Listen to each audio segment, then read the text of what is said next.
Experience is always better in a group. The Christian experience doubly so. We're just a group of gamers that love to talk about life, God, and video games, in no particular order. So whether you're a newbie or a grizzled ancient like us, we want to help each other roll the level.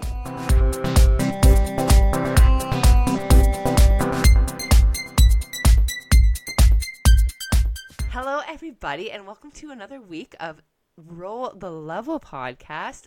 It is just the two of us, me and Matt. How are you doing, Matt? I'm doing really well, and now I've got just the two of us stuck in my head. But I know. I was thinking when I was saying that, I was like, "Oh no, this is gonna be bad." Right? It's now gonna be the theme song.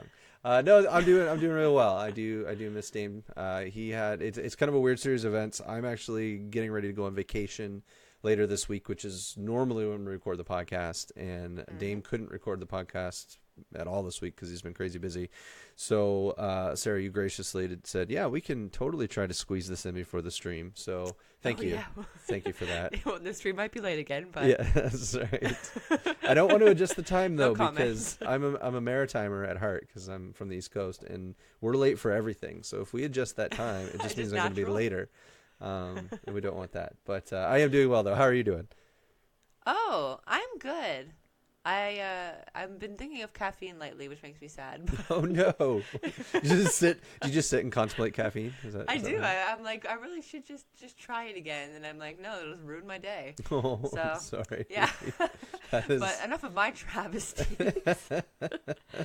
You have suffered a great travesty today. Oh, I know. It hit all of the feels today. Doom Eternal was delayed till March 20th, 2020. Yeah, I sent you that tweet, and I'm like, I'm sorry to have to make you cry today. I know, and I was trying to find the perfect GIF to send back to you, and it took me a while.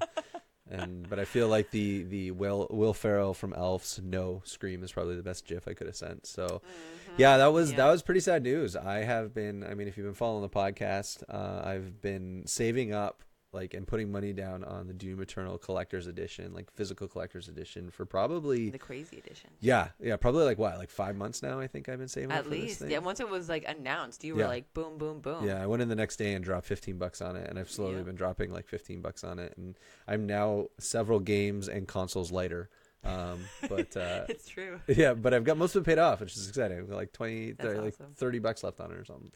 And I was all excited because next month was Doom month. And I was like, man, I'm going to do this thing. It's going to be great. I get to wear the helmet, and I got the art book, and I'm so excited. You're all sweaty. Oh, I know. It's going to be terrible and exciting all at once. True. And then, yeah. Now it's gone. And now it's gone. It's an Easter present now. It is. That's such a weird Easter present. Here's Doom Eternal for Easter. Yeah. Anyway, so that was kind of sad. I know. But that was an interesting thing though, because it's not the first time we've had disappointing announcements in gaming. Oh, for sure. By any stretch. What's one that's been kind of hit you in the feels of late? I can remember probably the most recent one is Animal Crossing Pocket Camp. Okay. Now I know Nintendo doesn't have the best track record of making their best franchises into mobile versions. Mario Tour, I'm looking at you. We're not talking about that.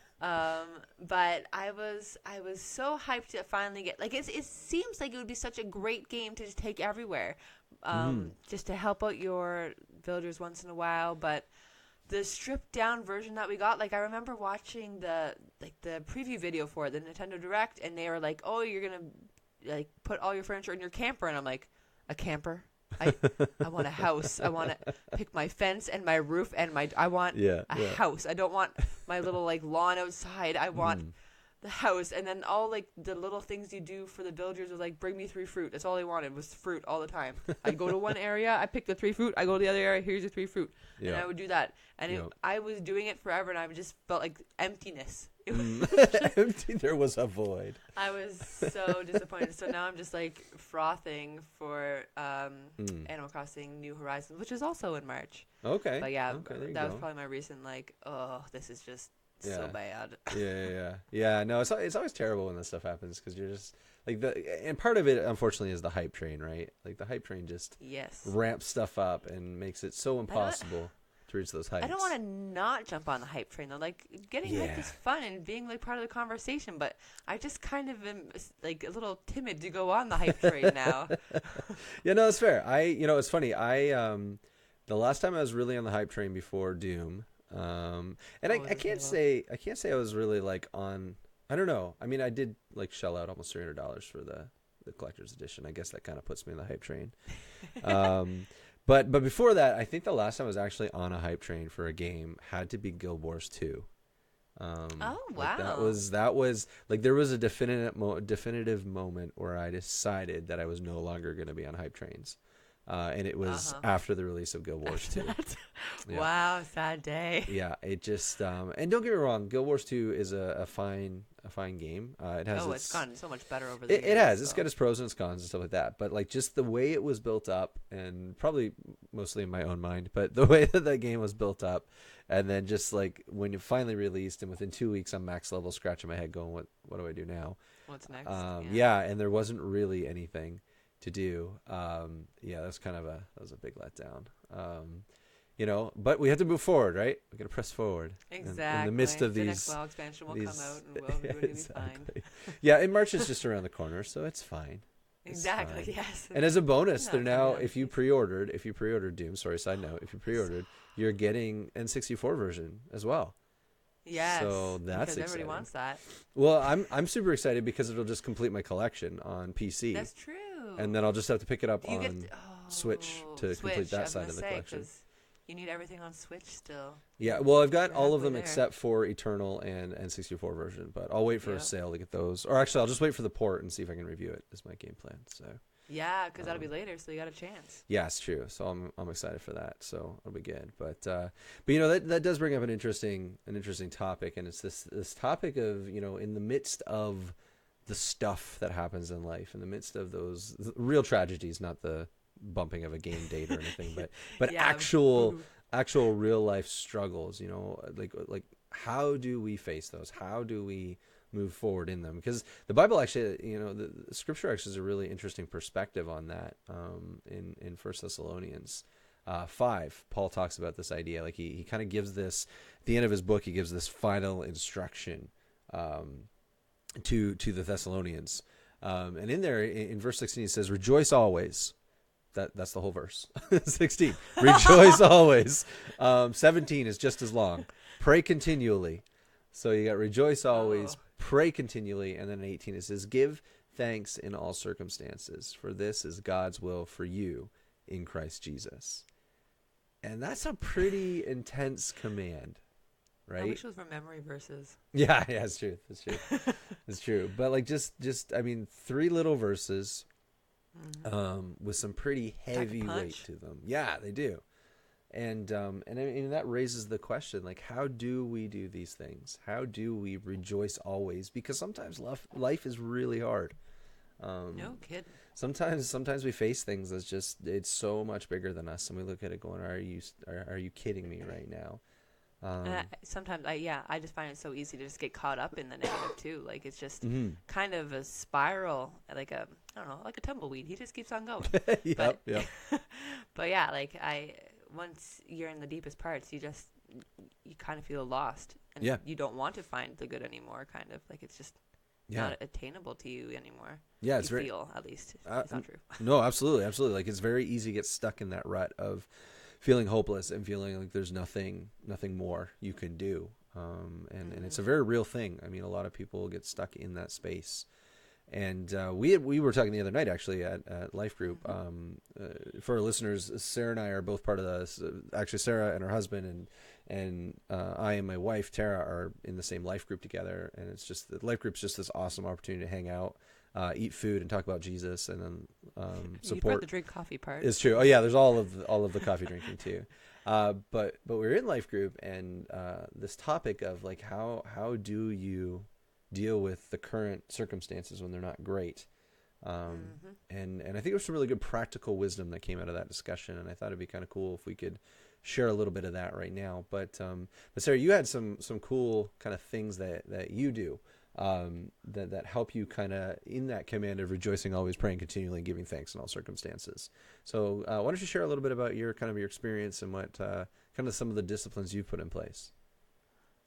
Definitely one of the things I do now is I write, like, I don't even know what you'd call it, like a prayer / blessing journal, I would call it. I don't even know. I Yeah, just make good. a cool name for it. That's cool. But like every day I make sure I just got like the Apple Pen, and I love it to death because I can just keep all these notes digital and go through them again. But every day I will write 3 things that happened great today that God had his hand in, 3 things that I am stressed out about and I'm not sure how it's going, and 3 people to pray for. Cool. At a minimum for each of these categories. I like it. And then I will pray through them every day at the end of the day. And then, like, go through the day, I'll add them, whatever. Yeah.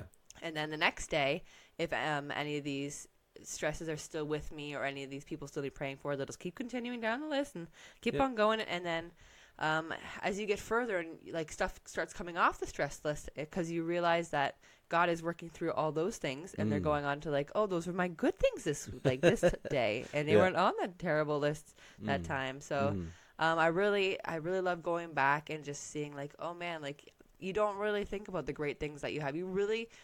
We find it easy to just hone in on the bad things, and they just kind of tear us down. So to go back and see all the blessings that we had through the week or through the month, it was just like, wow, like, these great things can happen. Yeah, absolutely. And it's such a great reminder. Like, it just really is uplifting to see those things, like, just a day ago even. Yeah. So I love doing it. It's a great, like, early reminder in the morning. I'll go back and read the day before. Like, yes, those great things happen, and I'm just going to continue those things today. That's such a good tool. I do. That's cool. That's such a great tool. Was there something else that you want to throw in there as well? Oh, no. I just... You can go ahead. I will go after you. Oh, you can. It's fine. It's fine. It's good. No, I was going to say I absolutely love that. I do that. I'm not much of a journaler. I've tried several times, but I didn't used to be. Really? I just, like, I read it in a book, and I'm like, this doesn't sound silly, so I'll do it too. Okay. Fair.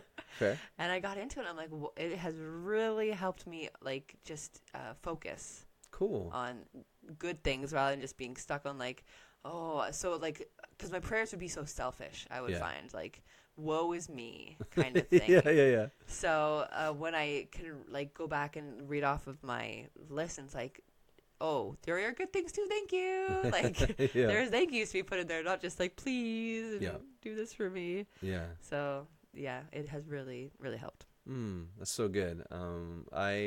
Again, I'm not much of a journaler, but I do kind of have these memories in my head that I kind of store up of times that God has just provided in incredible ways. And I like to, when I'm in the midst of things, it's always good for me to go back and remember those things. One of the things for me that I find is so crucial, excuse me, in this whole rejoicing, always pray, continually give thanks in all circumstances thing is stepping out of my situation for a moment, to gain perspective.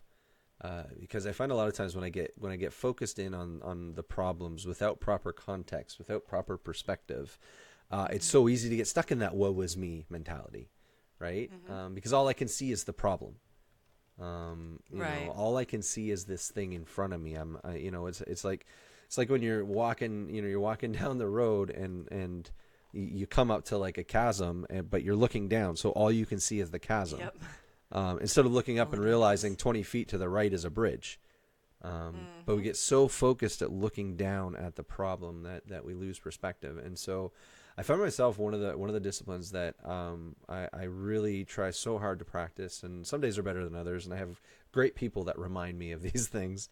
But I will try to step away from the situation and focus in on God.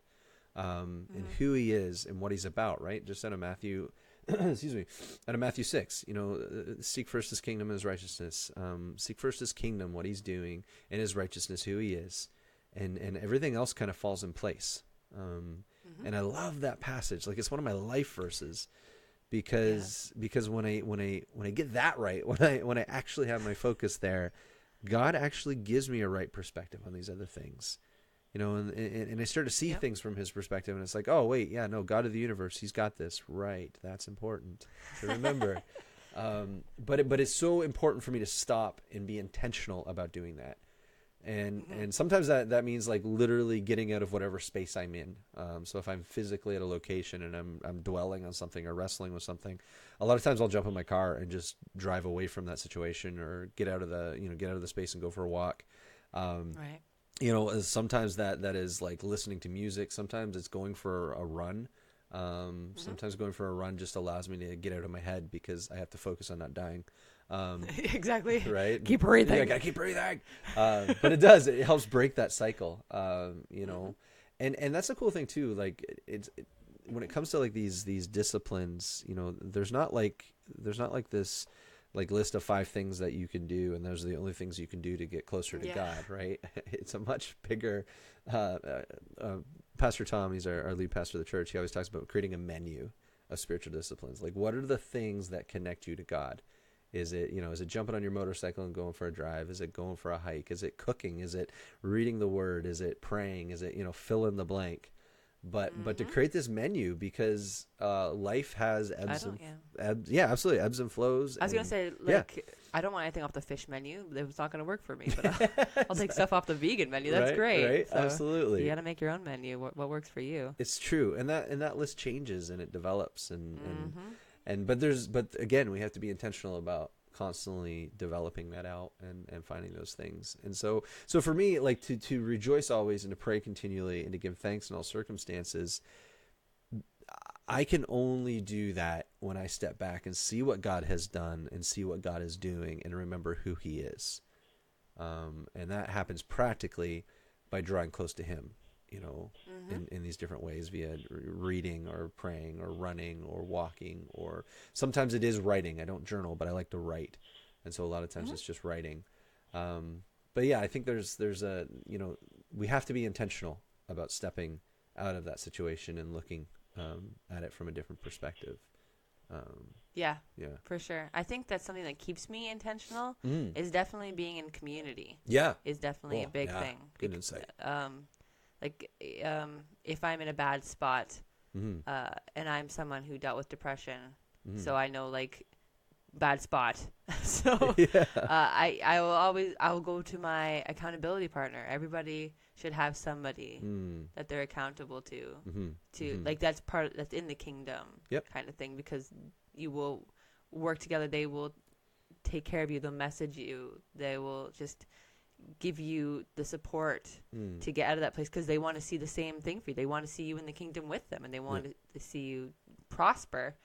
So I think being in community is definitely a big part of staying in the word and keeping going, or else we're just I could easily stay in my basement all the time, loving life, playing games. Yeah. But I definitely find that when I'm in community, even with one more person, 2 more people, recording the podcast, I'm in community recording, and it's just it makes me just remember how great the blessings I have are to be able to take part in the podcast, and just to talk about him just gets me so much closer to him. I feel like that's part of my menu.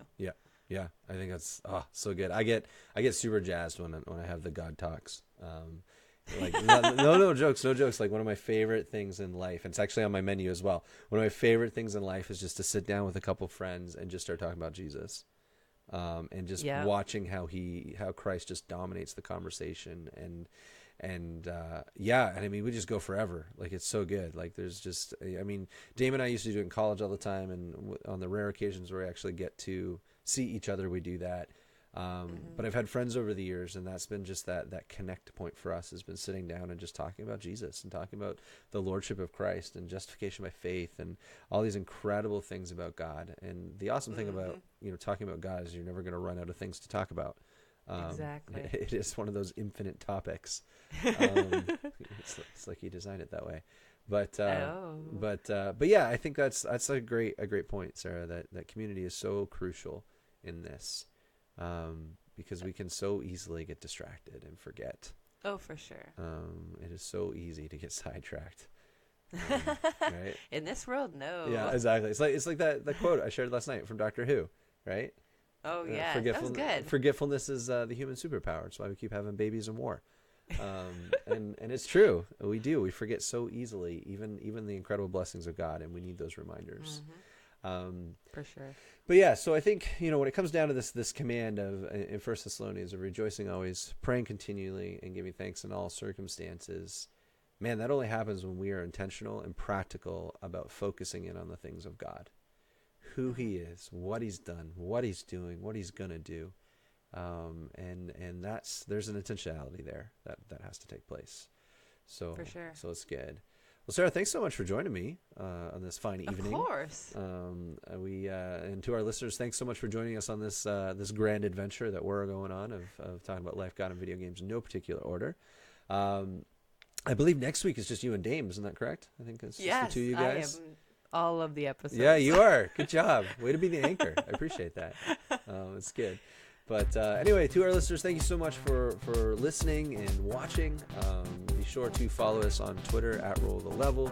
We're on Facebook at Roll the Level, YouTube at Roll the Level, on Twitch, Roll the Level. But most importantly, actually, if you want to get all of our content, head right over to our website. It's just www.rollthelevel.com. You can listen and watch and do all the things over there as well. We kind of centralized all the content to make it a little bit easier to find our stuff. And if you ever want to get a hold of us, feel free to send us an email at rollthelevel@gmail.com. But anyway, thank you so much for listening to this episode, and we'll talk to you next time on Roll the Level.